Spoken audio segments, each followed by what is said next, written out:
저녁 노을이 희뿌옇게 창을 물들이던 시간, 이른둘에 박정수는 홀로 식탁에 앉아 있었다. 창밖으로 보이는 아파트 단지의 풍경은 수십 년째 변함없었지만 그녀의 마음은 늘 잔잔한 호수 아래 가라앉은 돌멩이처럼 무거웠다. TV에서는 익숙한 저녁 드라마가 흘러나오고 있었지만 그 소리는 귓가를 맴돌 뿐 마음까지 닿지는 못했다. 남편이 세상을 떠난 지 벌써 5년. 자식들은 재살기 바빠 텅 빈 집에는 적막만이 감돌았다. 영감, 보고 싶구려. 나지막한 그녀의 목소리는 허공에 흩어졌다.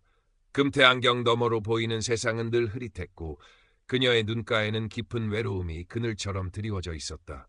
평생 초등학교 교사로 아이들을 가르치며 칭찬과 존경 속에서 살았던 그녀였다. 퇴임 후에도 간간히 옛 제자들이 찾아와 안부를 묻곤 했지만 그마저도 시간이 흐르면서 뜸해졌다. 아침 일찍 일어나 공원에서 배드민턴을 치고 작은 화분에 물을 주고 가끔 복지관 노래교실에 나가 흥얼거려도 봤지만 채워지지 않는 허전함은 어쩔 수 없었다. 다 부질없다. 부질없어. 혼잣말처럼 중얼거리며 숟가락을 놓았다. 입맛이 없었다. 그러던 어느 날 아들 내외가 손주들과 함께 집에 들렀다. 재롱을 부리는 손주들을 보는 것은 잠깐의 기쁨이었지만 그들이 떠나고 난 뒤의 적막감은 더욱 크게 다가왔다.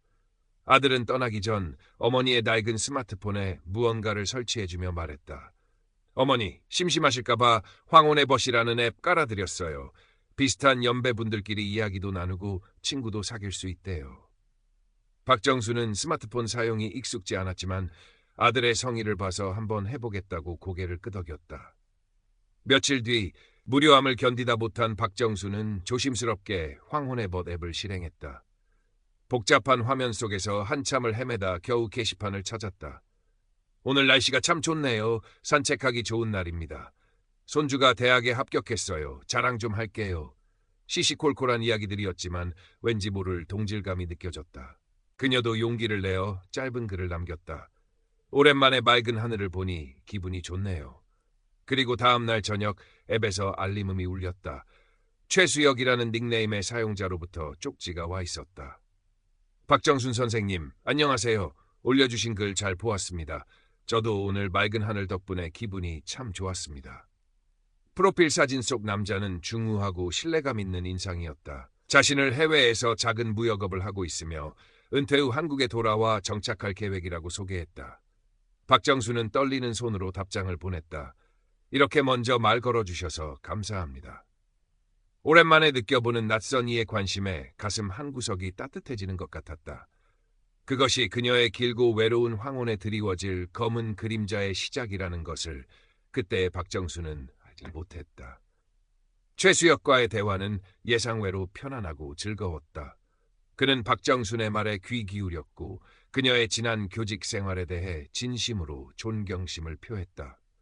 선생님 같은 분들이 계셨기에 저희 세대가 이렇게 성장할 수 있었습니다. 그의 말 한마디 한마디는 박정순의 메마른 마음에 단비처럼 스며들었다. 그는 매일 아침 저녁으로 안부 메시지를 보냈고 때로는 시 한 구절이나 좋은 글귀를 보내주며 감성을 자극했다. 박정수는 젊은 시절 연애 편지를 받던 소녀처럼 설레는 자신을 발견하고는 멋쩍은 웃음을 짓기도 했다. 선생님 목소리가 참 고우십니다. 전화로도 한번 이야기 나눌 수 있을까요? 어느 날 최수혁이 조심스럽게 제안했다. 박정수는 망설였지만 이내 수락했다. 그의 목소리는 프로필 사진만큼이나 부드럽고 신뢰감이 넘쳤다. 그는 박정순의 사소한 일상, 자식들 이야기, 심지어 남편과의 추억까지도 진지하게 들어주었다. 마치 오랫동안 알고 지낸 친구처럼, 때로는 자상한 아들처럼 그녀의 외로움을 어루만져 주었다. 박정수는 어느새 최수혁과의 통화 시간을 하루 중 가장 기다리게 되었다. 외출할 때도 스마트폰을 손에서 놓지 않았고 그의 메시지가 올 때마다 가슴이 두근거렸다. 딸 민지는 그런 어머니의 변화를 가장 먼저 감지했다. 평소보다 밝아진 어머니의 표정은 보기 좋았지만 누군가와 계속해서 비밀스러운 통화를 하고 스마트폰을 애지중지하는 모습은 어딘가 미심쩍었다. 어머니, 요즘 통화하시는 분 누구세요? 목소리가 많이 밝아지셨네요. 민지가 넌지시 물었지만 박정수는 그냥 복지관에서 알게 된 사람이야. 시 쓰는 거 좋아하는 친구라며 얼버무렸다. 민지는 더 캐묻지 않았지만 마음 한구석의 불안감은 쉬이 가시지 않았다. 혹시라도 이상한 사람에게 걸린 건 아니겠지? 시간이 흘러 최수혁과 박정순은 서로에게 둘도 없는 말벗이 되었다. 최수혁은 박정순을 정순 누님이라 부르며 살갑게 굴었고 박정순은 그를 최 선생님 또는 수혁 씨라 부르며 의지했다. 어느덧 계절이 바뀌고 낙엽이 흩날리는 가을이 깊어갈 무렵이었다.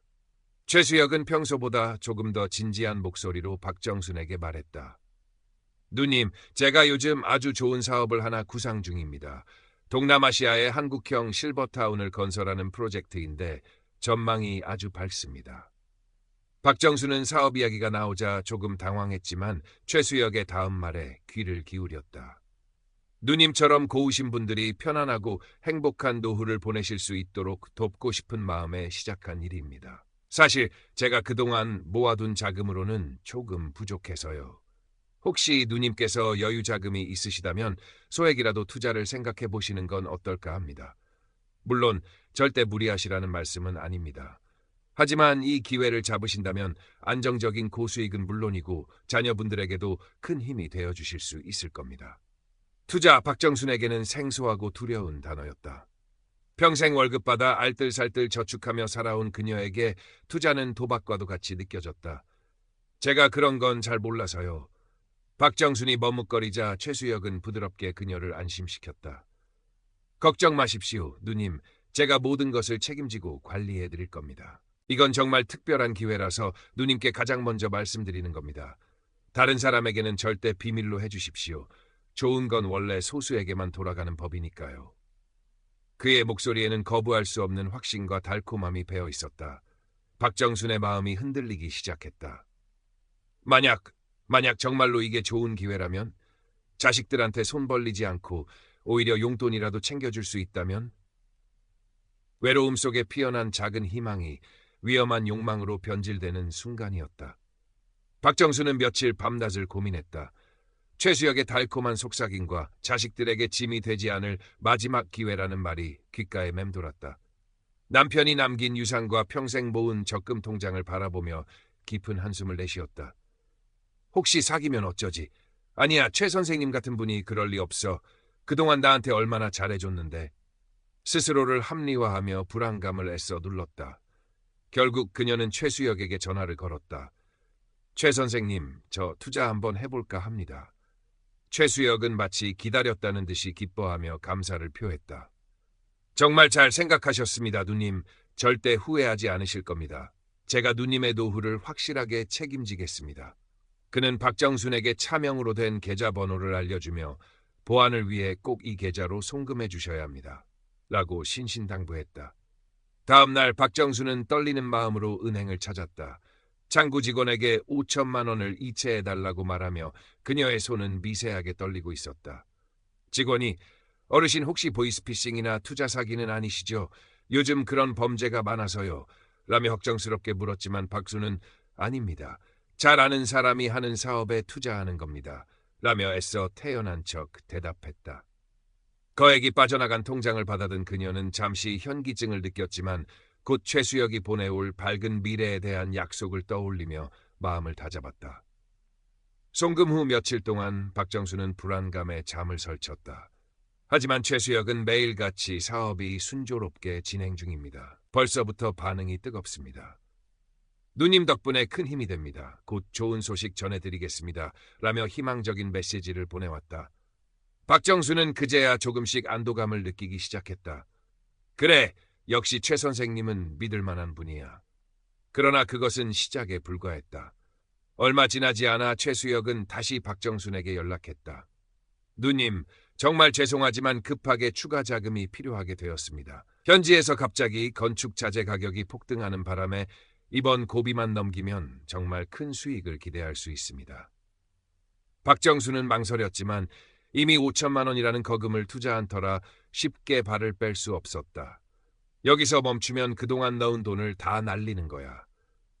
그녀는 또다시 최수혁에게 3천만 원을 송금했다. 그 후로도 최수혁의 추가 투자 요구는 계속되었다. 현지 정부의 갑작스러운 세금 부과, 예상치 못한 인허가 문제 발생, 환율 급변동으로 인한 증거금 부족 등 이유는 매번 달랐지만 결론은 항상 돈이었다. 박정수는 남은 적금을 모두 깨고 심지어 오래된 연금보험까지 해약하여 돈을 붙였다. 어느새 최수혁에게 넘어간 돈은 1억 원을 훌쩍 넘어서고 있었다. 그녀의 통장 잔고는 바닥을 드러내기 시작했지만 최수혁은 여전히 거의 다 왔습니다. 마지막 고비입니다. 이것만 해결되면 그동안의 고생을 한꺼번에 보상받으실 수 있습니다. 라며 그녀를 회유했다. 박정수는 점차 판단력을 잃어갔다. 그녀에게 최수혁은 단순한 투자 파트너가 아니라 암울한 노후를 구원해줄 유일한 희망처럼 여겨졌다.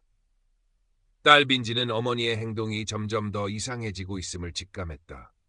평소 아끼던 오래된 가구들을 처분하려 하거나 은행에서 대출 상담을 받았다는 이야기를 우연히 듣게 된 것이다. 어머니, 요즘 무슨 일 있으세요? 왜 자꾸 돈 이야기를 하시는 거예요? 혹시 누구한테 돈 빌려주셨어요? 민지가 걱정스럽게 물었지만 박정수는 내 일이나 잘해라. 내가 알아서 한다 라며 신경질적으로 대답할 뿐이었다. 모녀 사이에는 전에 없던 냉랭한 기운이 감돌았다. 박정수는 딸에게조차 자신의 비밀스러운 투자를 숨겨야 한다는 최수혁의 말을 철석같이 믿고 있었다. 민지는 아직 어려서 이런 큰 사업을 이해하지 못할 거야. 나중에 성공해서 보여주면 깜짝 놀라겠지. 한편 박정순이 매주 참여하던 노인복지관 뜨개질 교실에도 그녀의 발길이 뜸해졌다. 담당 사회복지사인 이하나 씨는 활달하던 박정순 할머니가 갑자기 말수가 줄고 안색이 눈에 띄게 나빠진 것을 이상하게 여겼다. 할머님, 요즘 통 안 보이셔서 걱정했어요. 무슨 일 있으세요? 이하나가 조심스럽게 안부를 물었지만 박정수는 아니, 그냥 몸이 좀 안 좋아서 라며 힘없이 대답할 뿐이었다. 이하나는 박정순 할머니의 어딘가 불안해 보이는 눈빛과 초췌한 모습에서 심상치 않은 기운을 감지했다. 그녀는 얼마 전 민지 씨가 복지관에 찾아와 어머니의 이상 행동에 대해 걱정하며 상담했던 것을 떠올렸다. 혹시 그 최혁이라는 사람과 관련된 일인가? 이하나의 마음속에 불길한 예감이 스쳤다. 최수혁에게 넘어간 돈이 2억 원에 육박했을 무렵 박정수는 자신이 살고 있는 아파트까지 담보로 잡혀 대출을 받았다. 이제 그녀에게 남은 것은 거의 없었다. 최수혁은 누님, 정말 다 왔습니다. 이제 곧 모든 것이 결실을 맺을 겁니다. 조금만 더 기다려 주십시오. 제가 곧 직접 찾아뵙고 그동안의 수익금과 함께 감사의 말씀을 전하겠습니다. 라는 희망적인 메시지를 보내왔지만 그 후로 그의 연락은 눈에 띄게 뜸해졌다. 박정수는 매일같이 스마트폰만 들여다보며 그의 연락을 기다렸다. 약속했던 첫 수익금 지급일이 하루, 이틀, 사흘이 지나도 아무런 소식이 없었다. 불안감은 눈덩이처럼 불어났다.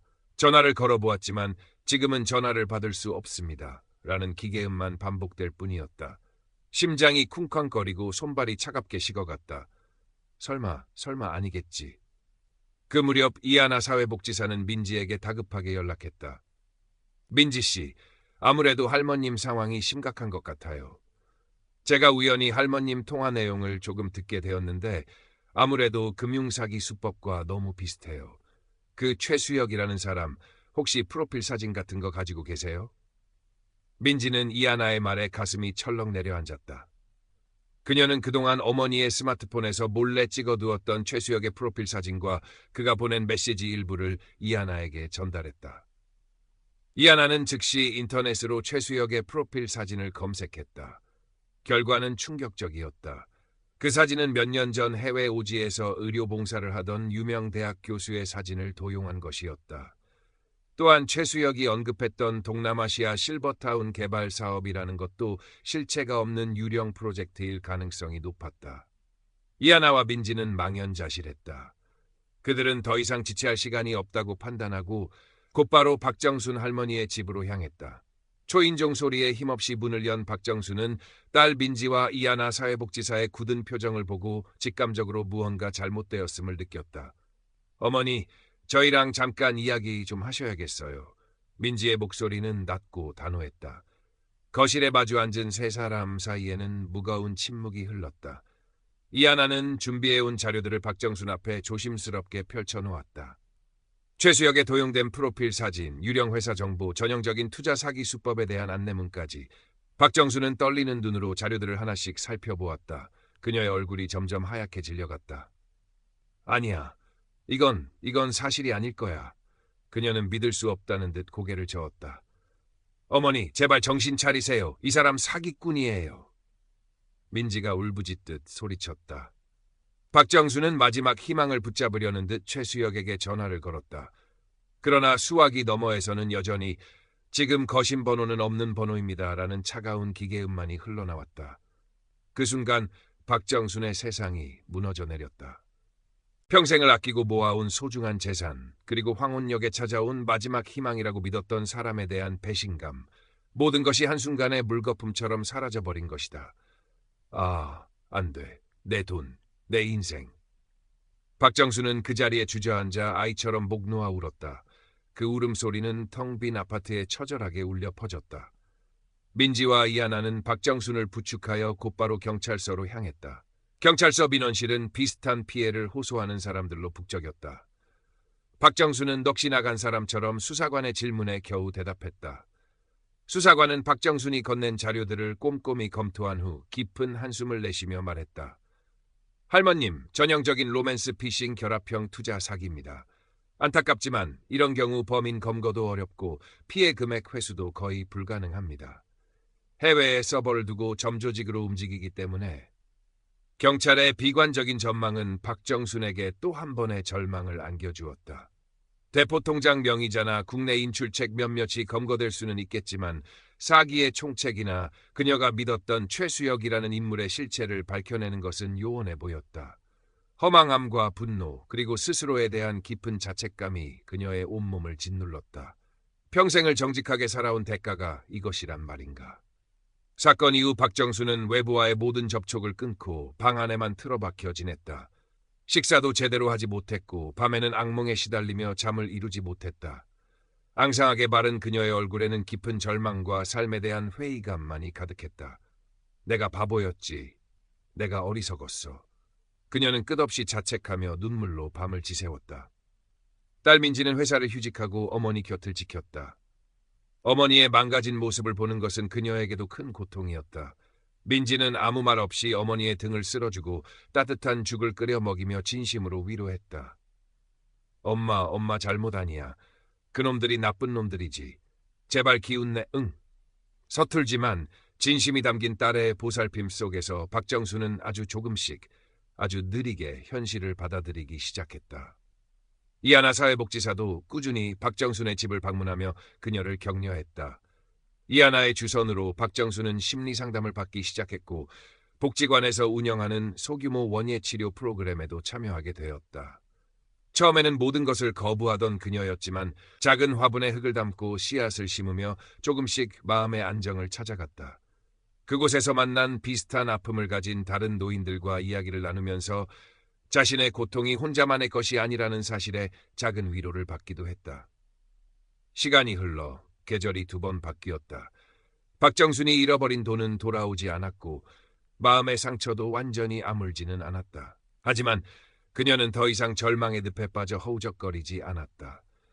여전히 최수혁이라는 이름을 떠올리면 가슴 한구석이 아려왔지만 그를 원망하기보다는 자신의 어리석음을 반성하고 앞으로 나아갈 힘을 얻으려 애썼다. 어느 날 복지관 강당에서 노인 금융사기 예방 교육이 열렸다. 강당 뒤편에 앉아있던 박정수는 교육이 끝날 무렵 떨리는 목소리로 조용히 손을 들었다. 저 익명으로라도 제 경험을 다른 분들께 이야기해도 될까요? 다시는 저 같은 피해자가 나오지 않았으면 하는 바람에서요. 그녀의 목소리는 작았지만 그 안에는 깊은 슬픔을 이겨낸 사람만이 가질 수 있는 단단함이 묻어 있었다. 강당하는 순간 숙연해졌고 사람들은 숨죽여 그녀의 이야기에 귀를 기울였다. 박정수는 자신의 이야기를 담담하게 풀어놓았다. 그녀의 이야기는 그 자리에 모인 모든 이들의 가슴에 깊은 울림을 남겼다. 교육이 끝나고 집으로 돌아오는 길, 박정수는 오랜만에 하늘을 올려다보았다. 저녁 노을이 아름답게 물든 하늘 아래 그녀의 얼굴에는 희미하지만 잔잔한 미소가 떠올랐다. 모든 것을 잃었다고 생각했지만 그녀에게는 아직 딸 민지의 따뜻한 손길이 남아있었고 이하나 사회복지사의 진심 어린 격려가 있었으며 무엇보다 다시 살아갈 작은 용기가 생겨나고 있었다. 세상에 대한 불신은 여전히 그녀의 마음속 깊은 곳에 자리 잡고 있었지만 그와 동시에 진정한 관심과 연대의 소중함이라는 또 다른 씨앗이 그녀의 마음밭에 뿌려지고 있음을 박정수는 어렴풋이 느끼고 있었다. 그녀의 황혼은 여전히 외롭고 쓸쓸했지만 이제는 그 어둠 속에서 길을 잃지 않고 한 걸음 한 걸음 나아갈 수 있을 것 같았다.